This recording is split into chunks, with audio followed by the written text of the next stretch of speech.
ನಿನ್ನ ಪ್ರಯತ್ನವಿಲ್ಲದೆ ನೀನು ಯಶಸ್ವಿಯಾಗಲು ಸಾಧ್ಯವಿಲ್ಲ.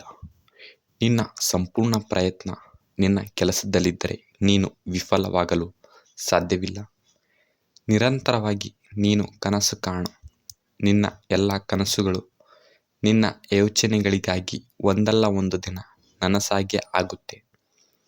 ಕಲಾಂ ಸಾಹೇಬರ ಪ್ರಕಾರ ಜೀವನದಲ್ಲಿ ನೀನು ಗೆಲ್ಲಬೇಕಾದರೆ ಪ್ರಮುಖವಾಗಿ ಈ 3 ವಿಷಯಗಳನ್ನು ಯಾರೊಂದಿಗೂ ಹಂಚಿಕೊಳ್ಳಬೇಡ ಅಂತ ಹೇಳ್ತಾರೆ.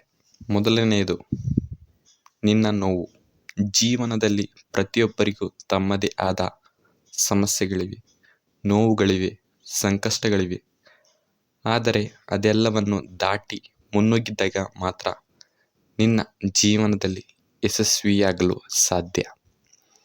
ಅಮುಖ್ಯ ಘಟ್ಟದಲ್ಲಿ ನೀನು ನಿನ್ನ ನೋವುಗಳನ್ನು ಯಾರೊಂದಿಗೆ ಕೂಡ ಹಂಚಿಕೊಳ್ಳಬೇಡ. ಯಾಕೆಂದರೆ ಇಲ್ಲಿ ನಿನ್ನ ನೋವುಗಳಿಗೆ ಸ್ಪಂದಿಸುವ ಜನಗಳಿಗಿಂತ ನಿನ್ನ ನೋವುಗಳನ್ನು ನೋಡಿ ನಗುವವರೇ ಹೆಚ್ಚಾಗಿದ್ದಾರೆ. ಸಕ್ಸಸ್ ಸಿಗಬೇಕೆಂದರೆ ಸಂಕಷ್ಟಗಳನ್ನು ಎದುರಿಸಬೇಕು. ನಿನ್ನ ನೋವುಗಳೇ ಯಶಸ್ಸಿನ ಮುಖ್ಯ ಭಾಗವಾಗಿರುತ್ತದೆ. ಕಷ್ಟಗಳು ಬಂದಿವೆ ಅಂತ ಪಟ್ಟಿದ್ದನ್ನು ಬಿಡಬೇಡ.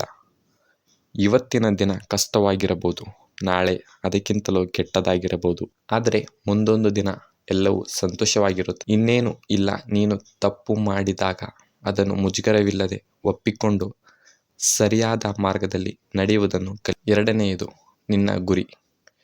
ನೀನು ನಡೆಯುವ ದಾರಿಯಲ್ಲಿ ನಿನಗೆ ಕೆಲವು ಅಡೆತಡೆಗಳು ಬರುವುದು ಸಹಜ. ಹಾಗಂತ ಅಲ್ಲೇ ಸೋಲೊಪ್ಪಿಕೊಂಡು ಕೆಳಗೆ ಕೂರಬಾರದು. ಅದನ್ನು ಎದುರಿಸಿ ನಿಂತು ಗೆಲ್ಲಬೇಕು. ಅದೃಷ್ಟದಲ್ಲಿ ನಂಬಿಕೆ ಇಡಬೇಡ, ಪರಿಶ್ರಮದಲ್ಲಿ ನಂಬಿಕೆ ಇಡು.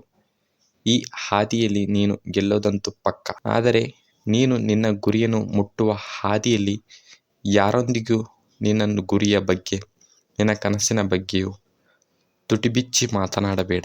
ಯಾರತ್ರನೂ ನಾನು ಇದನ್ನು ಮಾಡ್ತೀನಿ, ನಾನು ಅದನ್ನು ಮಾಡಿಯೇ ತೀರ್ತೀನಿ, ನನ್ನ ಕನಸುಗಳನ್ನು ನನಸು ಮಾಡಿಯೇ ತೀರ್ತೀನಿ, ನಾನು ಏನು ಅಂತ ಎಲ್ಲರಿಗೂ ಗೊತ್ತಾಗುತ್ತೆ ಅಂತ ಯಾರ ಹತ್ರನೂ ಹೇಳಬೇಡ. ಯಾಕೆಂದರೆ ನಿನ್ನ ಗುರಿಯ ಬಗ್ಗೆ ನೀನು ಅವರಿಗೆ ಹೇಳಿದಾಗ ಅವರು ನಿನ್ನ ದಾರಿಯನ್ನು ತಪ್ಪಿಸುವಂಥ ಕೆಲಸ ಮಾಡುತ್ತಾರೆ. ನಿನ್ನ ದಾರಿಯಲ್ಲಿ ಹೋಗುವುದಕ್ಕೆ ಯಾವುದೇ ಕಾರಣಕ್ಕೂ ಅವರು ನಿನ್ನನ್ನು ಬಿಡಲ್ಲ.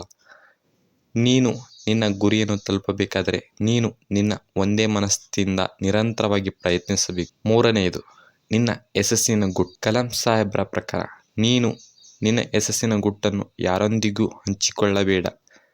ಏಕೆಂದರೆ ನಿನ್ನ ದಾರಿಯನ್ನು ಅವರು ಕೂಡ ಕಾಪಿ ಮಾಡ್ತಾರೆ. ಅವರು ಒಂದು ವೇಳೆ ಫೇಲ್ ಆದರೆ ನಿನ್ನನ್ನೇ ದೂರುತ್ತಾರೆ. ಅದರಿಂದ ನಿನ್ನ ಯಶಸ್ಸಿನ ಗುಟ್ಟನ್ನು ಯಾರೊಂದಿಗೂ ಹಂಚಿಕೊಳ್ಳಬೇಡ. ನಿನ್ನ ಮೊದಲ ಗೆಲುವಿನ ನಂತರ ವಿಶ್ರಾಂತಿ ತಗೊಳ್ಳಬೇಡ. ಏಕೆ ಗೊತ್ತಾ? ಎರಡನೇ ಪ್ರಯತ್ನದಲ್ಲಿ ಒಂದು ವೇಳೆ ನೀನು ಸೋತು ಹೋದರೆ ನಿನ್ನ ಮೊದಲ ಗೆಲುವು ಕೇವಲ ಅದೃಷ್ಟ ಅಂತ ಹೀಯಾಳಿಸುವುದಕ್ಕೆ ಬಹಳ ಜನ ಕಾಯ್ತಾ ಇದ್ದಾರೆ. ಈ ವಿಷಯಗಳನ್ನು ನೀನು ಜೀವನದಲ್ಲಿ ಯಾರೊಂದಿಗೂ ಹಂಚಿಕೊಳ್ಳದೇ ಇದ್ರೆ ನೀನು ನಿನ್ನ ಜೀವನದಲ್ಲಿ ಯಶಸ್ಸಿನ ಉತ್ತುಂಗದಲ್ಲಿ ಇರುವುದು ಪಕ್ಕ.